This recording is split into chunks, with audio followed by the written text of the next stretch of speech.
Very good morning to all of you. Welcome you all in Bhargav biology classes. मैं हूं आपका educator और mentor doctor NK. Bhargava. पिछले class में हम लोग टिश्यू चैप्टर का कनेक्टिव टिश्यू के बारे में पढ़े थे कि वैसे टिश्यू जो एक से ज़्यादा ऑर्गेन्स या टिश्यू से टिश्यू को लिंक करने काम करती है, ये इसका स्पेशल फंक्शन होता है, उसे हम लोग कनेक्टिव टिश्यू बोलते हैं। इसके अलावा हम इसे क्लासिफिकेशन के बारे में भी देख चुके थे कि तीन तरह कनेक्टिव टिश्यू पाए थे। पहला लूज कनेक्टिव टिश्यू, दूसरा डेंस कनेक्टिव टिश्यू और तीसरा जो है स्पेशलाइज कनेक्टिव टिश्यू। पहला जो है लूज कनेक्टिव टिश्यू, इसके बारे में बताए थे कि वैसे कनेक्टिव टिश्यू जिसके फाइबर्स जो होते हैं लूजली अरेंज होते हैं, बहुत ही दूर दूर होते हैं, इसलिए इसे हम लोग लूज कनेक्टिव टिश्यू बोलते हैं। इसमें दो तरह के देखे थे, पहला एरियोलर, दूसरा देखे थे एडिपोज कनेक्टिव टिश्यू। दूसरा जो पढ़े थे इसमें दो तरह पढ़े थे, dense regular connective tissue and dense irregular connective tissue. वैसे कनेक्टिव टिश्यू जिसमें फाइबर्स जो होते हैं रेगुलरली अरेंज्ड होते हैं, उसे हम लोग बोलते हैं डेंस रेगुलर कनेक्टिव टिश्यू। इसमें एग्जांपल देखे थे, इसमें एग्जांपल है टेंडन। दूसरा देखे थे टेंडन जो था बोन टू मसल्स को जोड़ने का काम करता है। दूसरा देखे थे डेंस इरेगुलर कनेक्टिव टिश्यू, वैसे कनेक्टिव टिश्यू जिसका अरेंजमेंट जो होता है बहुत इरेगुलरली होता है, उसे हम बोलते हैं डेंस इरेगुलर कनेक्टिव टिश्यू। इसके एग्जांपल देखे थे लिगामेंट। चलिए, इसके अलावा हम पढ़े थे स्पेशलाइज कनेक्टिव, वैसे कनेक्टिव टिश्यू जिसका कुछ स्पेशल फंक्शन होता है, उसे हम लोग बोलते हैं स्पेशलाइज कनेक्टिव टिश्यू। इसमें हम लोग देखे थे बोन्स, कार्टिलेज एंड ब्लड। ये तीन तरह के देख चुके थे, पिछले क्लास में होल क्लासिफिकेशन हो गया था। चलिए आज हम इसके आगे देखते हैं। तो इसमें जो है लूज कनेक्टिव टिश्यू में जो दो टाइप्स है, areolar connective tissue and adipose connective tissue. तो जानते हैं कि ये स्पेशली कहाँ पाए जाते हैं और इसके क्या फंक्शन होते हैं। तो पहली चीज जो एरियोलर कनेक्टिव टिश्यू है, ये मस्ट अबुंडेंट में पाया जाता है, हर जगह पाया जाता है, और ये जो होते हैं हमारे स्किन के जस्ट बिलो यानी जस्ट नीचे पाए जाते हैं। इसका काम होता है हमारे जितने भी एपिथेलियल टिश्यू है, इस सारे एपिथेलियल टिश्यू को पैकेजिंग करना, उनको सपोर्ट करना, ये इसका स्पेशल काम होता है। तो इसको हम लोग लिख सकते हैं areolar connective tissue present below the skin. ये हमारे स्किन के जस्ट नीचे होते हैं। इसका एक और स्पेशल काम है पैकेजिंग ऑफ एपिथेलियल टिश्यू। आपके जो एपिथेलियल टिश्यू होते हैं इसको पैकेजिंग करने का काम करते हैं एरियोलर कनेक्टिव टिश्यू। दूसरा जो हमारा टाइप्स है इसको हम लोग बोलते हैं एडिपोज कनेक्टिव टिश्यू। एक्चुअली ये टिश्यू जो होते हैं एक स्पेशल सेल्स में जिसे बोलते हैं हम लोग एडिपोसाइट्स। इसका काम होता है फैट को स्टोर करना। जैसे कई बार क्या होता है कि हम जब भी एक्सेस अमाउंट ऑफ न्यूट्रिशन लेते हैं तो एट दैट टाइम वो सारे न्यूट्रिशन हमारे बॉडी में एब्जॉर्ब नहीं होते हैं, सारे न्यूट्रिशन हमारे बॉडी में उसमें यूटिलाइज नहीं होते हैं। तो कुछ न्यूट्रिशन जो होते हैं स्टोर हो जाते हैं ताकि आगे चल के काम आ सके। तो ये जो न्यूट्रिशन जो स्टोर होते हैं इसी एडिपोसाइट्स के में स्टोर होते हैं, इसी एडिपोज कनेक्टिव टिश्यू के अंदर स्टोर होते हैं। तो एक्चुअली अब ये बात ये है कि ये एडिपोज कनेक्टिव टिश्यू कहाँ पाए जाते हैं। तो एडिपोज कनेक्टिव टिश्यू भी हमारे स्किन के जस्ट नीचे पाए जाते हैं। ये भी हमारा बीनीथ द स्किन पाया जाता है, बीनीथ द स्किन पाए जाते हैं। और इसका मेन काम होता है फैट स्टोरेज। इसका मेन काम होता है फैट स्टोरेज, कुछ ऐसे फैट स्टोरेज करने का काम करता है। इसका स्ट्रक्चर देखें तो इसका स्ट्रक्चर कुछ ऐसे दिखाई पड़ता है।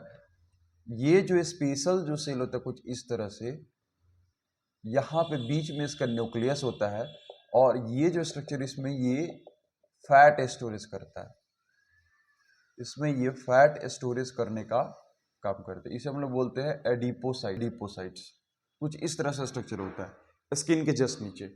अगला है हमारा डेंस कनेक्टिव टिश्यू, जिसको बोलते हैं डेंस रेगुलर और डेंस इरेगुलर। डेंस रेगुलर में आपके एग्जांपल बता चुके हैं, टेंडन जो कि मसल से बोन को जोड़ने का काम करता है, और दूसरा है डेंस इरेगुलर कनेक्टिव टिश्यू जो कि बोन से बोन को जोड़ने का काम करता है। अब इसका क्या मतलब हुआ, जैसे हम सभी जानते हैं जितने भी लंबे लंबे बोन होते हैं उन सारे बोन के ऊपर आपके एक स्पेशल मसल्स पाए जाते हैं, जिसे बोलते हैं हम लोग स्केलेटल मसल्स, जो कि एक्चुअली में वॉलेंट्री मसल्स होते हैं। वॉलेंट्री कहने का मतलब वैसे मसल्स जो हमारे ऑन व्हील्स में होते हैं, जो हमारी इच्छा के अनुसार से मूवमेंट कर सकते हैं, उसे हम लोग वॉलेंट्री मसल्स बोलते हैं। तो बोन से मसल्स के बीच में जो जुड़ाव होता है एक्चुअली में ये आपके टेंडन्स की मदद से ही होते हैं, जिसकी वजह से आसानी से हम लोग बोन्स का मूवमेंट करा पाते हैं। बोन से मसल्स को जोड़ के आसानी से मसल्स जो है बोन्स को खींचता है, तो ये टेंडन की मदद से ही खींचता है। अगला है हमारा लिगामेंट। लिगामेंट जो होते हैं ये बोन से बोन के बीच में पाए जाते हैं। ठीक है, चलिए अब हम लोग को पढ़ना है स्पेशल कनेक्टिव टिश्यू, जिसमें बोन्स है, कार्टिलेज है एंड ब्लड है। समझते हैं इसको अच्छे से, क्योंकि इससे अच्छे खासे क्वेश्चंस आपके एग्जामिनेशन में रहते हैं।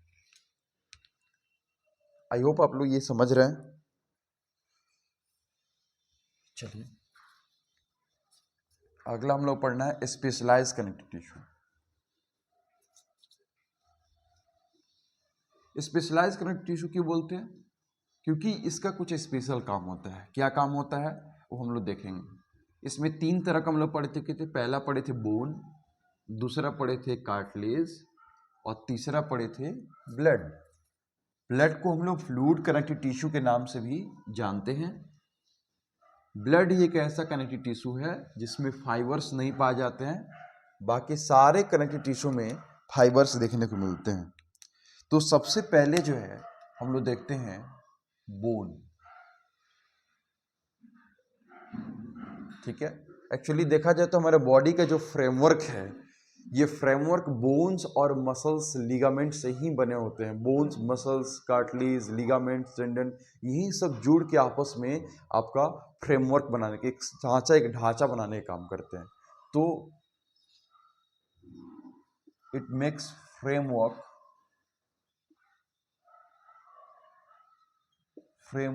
Of the body. ये हमारे बॉडी का फ्रेमवर्क बनाता है, पहला पॉइंट। दूसरी चीज, it is made of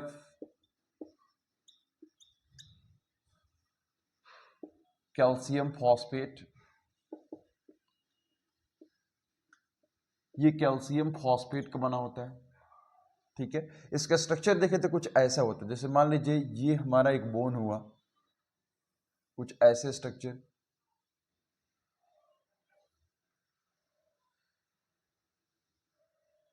sorry,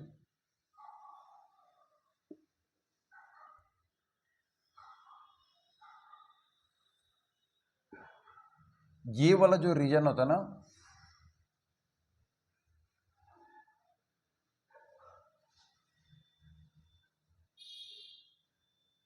कुछ इस तरह से बोन का एक लॉन्ग बोन हो गया। इस वाले रीजन को हम लोग बोलते हैं इपिफाइसिस।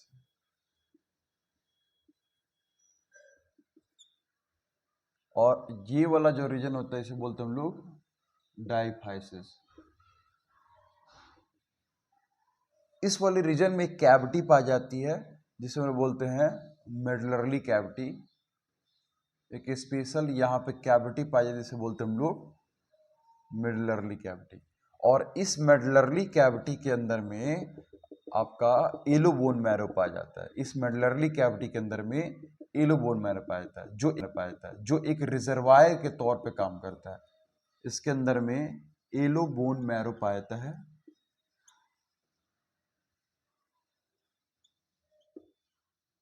जो एक रिजर्वायर की तरह पे काम करता है। इसको, ये वाला रीजन को हम लोग बोलते हैं epiphyseal plate. This one region is called epiphyseal plate.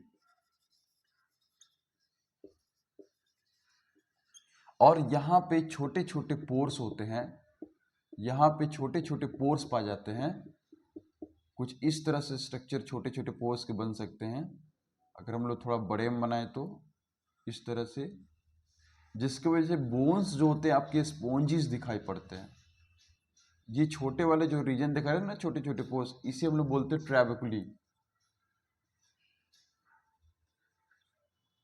ट्रैबेकुली बोलते हैं। इसके अंदर में आपका येलो बोन मैरो स्टोर होता है।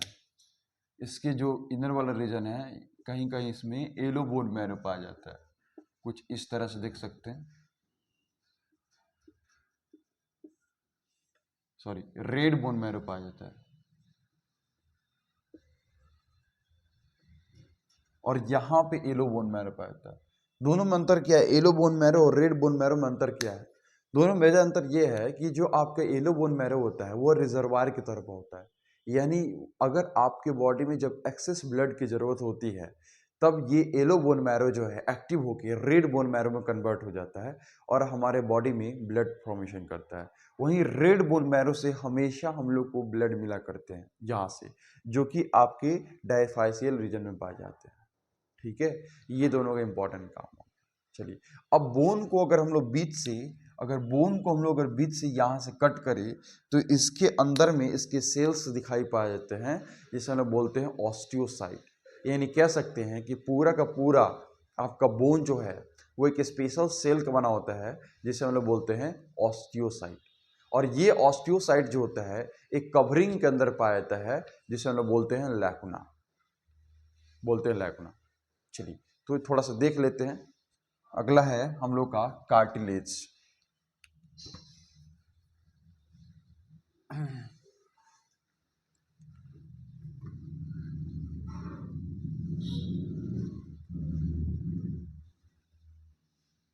अगला जो सेल हम लोग का टिश्यू है कार्टिलेज।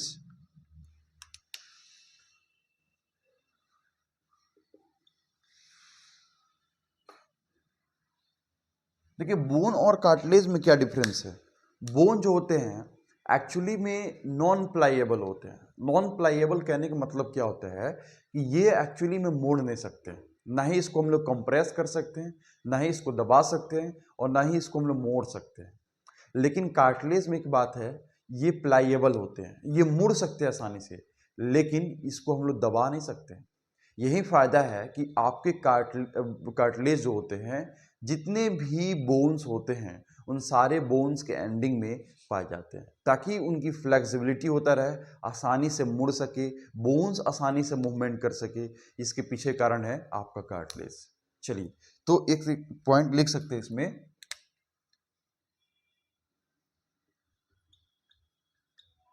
प्लाइएबल बट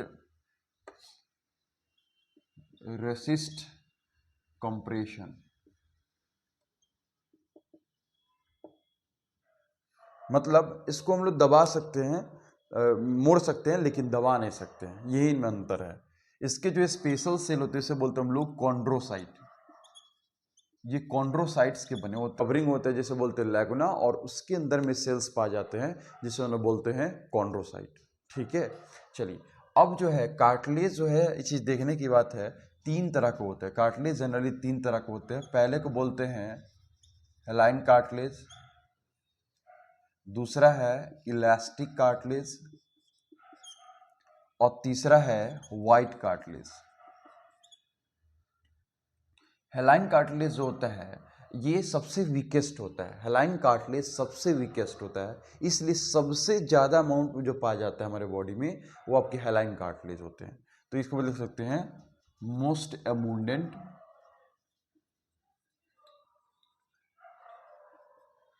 वीकेस्ट होते हैं। ठीक है, तो अब बात ये है कि अगर ये वीकेस्ट है, मोस्ट अबुंडेंट है, तो कहाँ कहाँ पाए जाते हैं। तो हमारे जितने भी लॉन्ग बोन होते हैं, जितने भी लंबे लंबे बोन होते हैं, उन सारे लॉन्ग बोन के जो एंड होते हैं उन एंड्स पे ये पाए जाते हैं। जैसे आपका जो है ह्यूमर हो गया, आपका ये क्या बोलते हैं इसको, लॉन्ग बोन, आपका फीमर हो गया, इन सारे बोन के जो एंड होते हैं, इन सारे बोन के एंड पे आपके कार्टिलेज पाए जाते हैं, ताकि बोन्स का मूवमेंट आसानी से हो सके। ठीक है, जैसे अगर एग्जाम्पल देखें हम लोग, एग्जाम्पल देखें तो आपके बैकबोन के एंड हो गया, बैकबोन एंड पे पाए जाएंगे, उस बैकबोन एंड पाए जाते हैं, फीमर एंड पाए जाते हैं, उसके अलावा ट्रैकिया, स्टर्नम में पाए जाते हैं। ये सारे जो रीजन है यहाँ पे हेलाइन कार्टिलेज पाए जाते हैं। आपके बैकबोन के जो नीचे जो होते हैं एक डिस्क पाया जाता है वहाँ बैकबोन एंड पे, ताकि आसानी से आप फ्लेक्सिबिलिटी कर पाए, तो वहाँ पाया जाता है। हाँ, तो हेलाइन कार्टिलेज जो होते हैं ये सबसे ज़्यादा अमाउंट पे पाए जाते हैं, वीकेस्ट होते हैं। तो इनके लोकेशन कहाँ कहाँ होते हैं, ये आपके बैकबोन एंड पाए जाते हैं, फीमर के एंड पाए जाते हैं, जिसकी वजह से आपका फीमर जो होते हैं बहुत लेग आसानी से मूवमेंट कर पाता है। ट्रैकिया में पाए जाते हैं। अब ट्रैकिया कहाँ पाए जाते हैं, ट्रैकिया जो होते हैं आपके लंग्स के पास में, तो कुछ इस तरह से स्ट्रक्चर जो देखने को मिलता है, इसे ट्रैकिया बोलते हैं। तो यहाँ पे जो कार्टिलेज होते हैं ये आपके हेलाइन कार्टिलेज होते हैं, और ये ट्रैकिया आगे चल के ब्रोंकी में कन्वर्ट हो जाता है, जो कि एक्चुअली एयर पैसेज के तौर पे काम करता है। इसी से एयर पास होते हुए सीधे हमारे लंग्स में आता है। ये जो स्ट्रक्चर देख रहे हैं ना, इसे हम लोग ट्रैकियल रिंग बोलते हैं।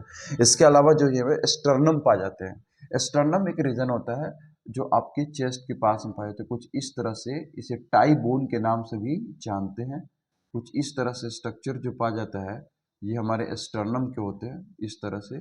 और ये स्टर्नम के एंड में भी जो होते हैं, यहाँ यहाँ यहाँ पे आपके हेलाइन कार्टिलेज पा जाता है। इसके अलावा आपके जो भी रिब्स होते हैं, जिसको हम लोग रिब्स के आपके जो एंड होते हैं, उस रिब्स को क्या नाम है इसका, वो ये स्टर्नम के साथ जोड़ने के लिए आपको कोस्टल कार्टिलेज पाए जाते हैं, जिसकी वजह से आसानी से हमारा रिब्स जो होता है आगे और पीछे की तरफ में जाता है। चलिए, अगला है इलास्टिक कार्टिलेज। जैसे नाम से क्लियर है, इसमें इलास्टिसिटी ज़्यादा होता है, इसलिए ये वैसे रीजन पाया जाता है जिसको ज़्यादा मोड़ने की आवश्यकता पड़ती है। जैसे हमारे ईयर पिन्ना, हमारे टीप ऑफ द नोज, इन सारी रीजन पे आपके इलास्टिक कार्टिलेज पाए जाते हैं। इसके एग्जाम्पल हो जाएगा ear pinna, tip of the nose, tip of the nose. अगला है वाइट कार्टिलेज, क्योंकि सबसे ज़्यादा स्ट्रॉन्ग जो होते हैं, मजबूत होते हैं, और सबसे कम अमाउंट में जो पाए जाते हैं वो आपके वाइट कार्टिलेज ही होते हैं। एक्चुअली में ये वर्टिब्रल डिस्क में पाए जाते हैं। ये वर्टिब्रल डिस्क में पाए जाते हैं, यानी दो वर्टिब्रा के बीच में जो एक मोटा सा कार्टिलेज होता है उसे हम लोग वर्टिब्रल डिस्क बोलते हैं। जैसे दो बोन्स के बीच में टक्कर ना हो, उनके बीच में ज़्यादा फ्रिक्शन ना हो, इसलिए पा जाते हैं। ठीक है, तो ये वर्टिब्रल डिस्क में पा जाते हैं। इसके अलावा जहाँ भी लिगामेंट अटैचमेंट होता है, वहाँ पे आपको ये वाइट कार्टिलेज देखने को मिलते हैं। चलिए, अब हम लोग अगला पढ़ते हैं इसमें ब्लड के बारे में। हम लोग स्पेशलाइज कनेक्टिव टिश्यू में बोन्स देख लिए, कार्टिलेज देख लिए, how many types of cartilage है वो भी देख चुके हैं। 3 तरह के कार्टिलेज देखने को मिलते हैं, hyaline cartilage, elastic cartilage, white cartilage. Hyaline cartilage most abundant पाए जाते हैं, वीकेस्ट होते हैं, इसलिए सबसे ज़्यादा अमाउंट में हमारे बॉडी में पाए जाते हैं। बैकबोन एंड पे, फीमर एंड पे, ट्रैकिया पे, स्टर्नम पे, इन सारे रीजन पाए जाते हैं। दूसरा है इलास्टिक कार्टिलेज, क्योंकि इसमें इलास्टिसिटी ज़्यादा होता है, इसलिए हमारे ईयर पिन्ना पे पाए जाते हैं, हमारे टीप ऑफ द नोज पे देखने को मिलते हैं। नेक्स्ट है वाइट कार्टिलेज। ये जो होते हैं ये वर्टिब्रल डिस्क पे पाए जाते हैं, यानी वर्टिब्रल डिस्क जो बने होते हैं एक्चुअली वाइट कार्टिलेज के बने होते हैं। चलिए नेक्स्ट देख लेते हैं हम लोग, जो लास्ट बचा हुआ इंपॉर्टेंट है, इसको बोलते हैं हम लोग फ्लूइड कनेक्टिव टिश्यू, जिसमें एग्जाम्पल हो गया हमारा ब्लड।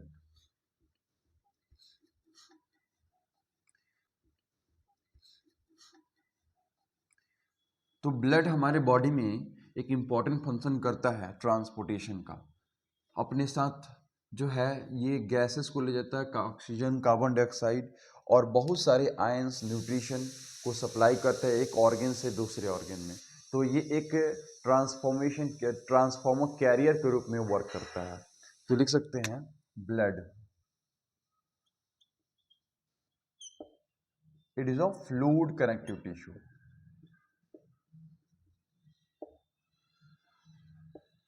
Fluid connective tissue. तो ब्लड जो है ये दो चीज से मिलकर बना होता है। पहला होता है आपका प्लाज्मा, और दूसरे जो होते हैं उसे बोलते हैं हम लोग सेल्स। ब्लड का 55% जो होते हैं वह होते हैं प्लाज्मा, और 45% जो होते हैं वह होते हैं आपके सेल्स। प्लाज्मा जो होते हैं एक्चुअली वाटरी होते हैं। 90 to 92%, 93% जो होते हैं इसमें ये वाटर ही पाए जाते हैं, जो कि प्लाज्मा होते हैं। ठीक है, और इसी प्लाज्मा के अंदर आपके सेल्स जो होते हैं वो फ्लोट करते रहते हैं। प्लाज्मा में जो है बहुत सारे जो आयंस होते हैं वो घुले होते हैं, हार्मोन्स घुले होते हैं, जो ब्लड के साथ साथ आसानी से ट्रांसपोर्टेशन हो जाता है। तो ब्लड जो होता है एक फ्लूइड कनेक्टिव टिश्यू होता है जिसका मेन काम होता है transportation of substances from one organ to another organ. तो ब्लड जो होता है ये दो चीज से मिलकर इसके दो कंपोजिशन पाए जाते हैं, पहला एक प्लाज्मा और दूसरे होते हैं सेल्स। प्लाज्मा जो होते हैं वो होल ब्लड का 55% होते हैं, जबकि सेल्स जो होते हैं 45% पाए जाते हैं। प्लाज्मा जो होते हैं ज़्यादातर इसमें वाटर पाए जाते हैं, 90 to 95% इसमें वाटर देखने को मिलते हैं, और बाकी जो बचे हुए होते हैं उसमें जो है वो आपके आयंस होते हैं और बहुत सारे ऐसे कार्बोहाइड्रेट प्रोटीन्स होते हैं जो उसके साथ घुल के ट्रांसपोर्ट हो जाते हैं। ठीक है, तो इसमें याद रखना है, इसमें 90 to 95% जो होते हैं ये वाटर होते हैं, उसके अलावा 5% में इसमें आयंस होते हैं, ग्लूकोज होते हैं, प्रोटीन्स होते हैं, एटीसी, ये सब इसके साथ मिक्स हो जाते हैं। बाकी सेल्स की बात करें तो सेल्स में तीन तरह के सेल देखने को मिलते हैं। पहला है आरबीसीज, दूसरा है डब्ल्यूबीसीज और तीसरा है प्लेटलेट्स। ये तीन तरह के आपके सेल्स देखने को मिलते हैं। ये सेल्स इंपॉर्टेंट फंक्शन करते हैं, ये ऑक्सीजन का ट्रांसपोर्टेशन करेंगे। डब्ल्यूबीसी जो है हमारे बॉडी में इम्यूनिटी बनाने का काम करते हैं, जबकि प्लेटलेट्स जो होते हैं ये हमारे बॉडी में क्लॉटिंग का काम करते हैं, ये ब्लड में क्लॉटिंग कराने का काम करते हैं। फिलहाल इस जो आपका ये फ्लूइड कनेक्टिव टिश्यू में ब्लड जो है इसको हम लोग को डिटेल्स पढ़ना है ह्यूमन फिजियोलॉजी में, ट्रांसपोर्टेशन इन एनिमल्स। ठीक है, तो हम लोग वहाँ पे इसके बारे में डिटेल्स पढ़ेंगे। ठीक है, thank you so much. Video को लाइक